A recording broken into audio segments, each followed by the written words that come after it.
How's it going? Mike here, the Fresh Rents. I got a couple of fresh stories for you. Hang out with me. I think you'll enjoy this. About 4 years ago, I roll up to this home in a rather upscale neighborhood to wash, knocked on the door, no one was home. I proceeded to get set up, and by the time I got set up and was ready to go, I marched to the back of the home, walked through the gate, and there sat the homeowner sitting on a porch swing reading a book.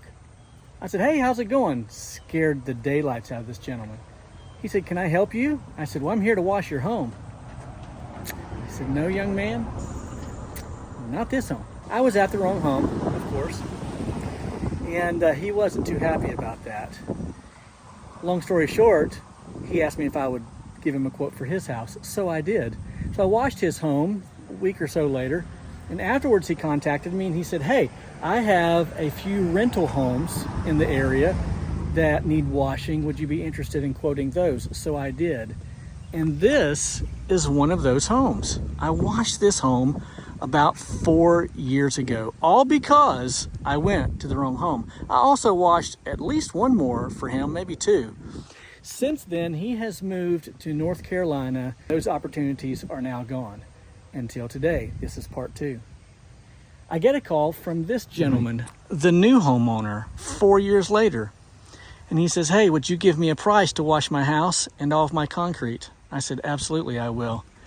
Unbeknownst to him, in fact, he still doesn't know that I washed this house 4 years ago. They have no other common denominator other than the fact that gentleman 1 sold the house to gentleman 2.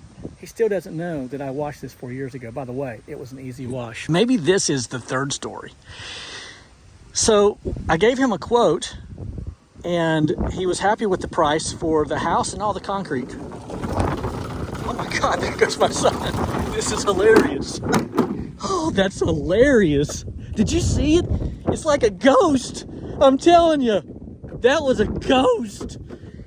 Oh God, that's the best story of them all. Was that story number 4?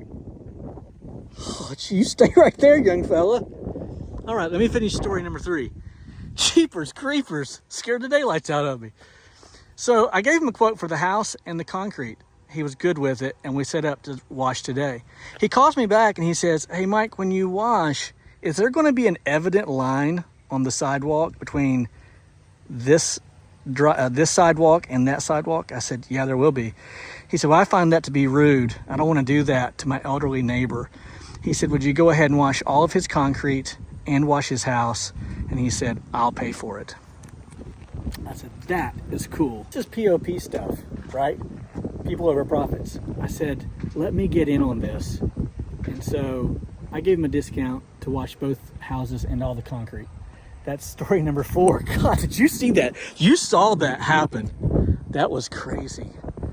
All right. Wow, my life, it's just weird. Hey, Jazzy is working great. He's got ghosts, but he's working great. Had a great day. This was opportunity 2 and 3 of 3. And now I'm taking Jazzy, believe it or not, to have his first communion. True story. That'll be in an upcoming video. Jazzy is taking his first communion. It's going to be great. All right, Mike, the Fresh Rents. I'm out.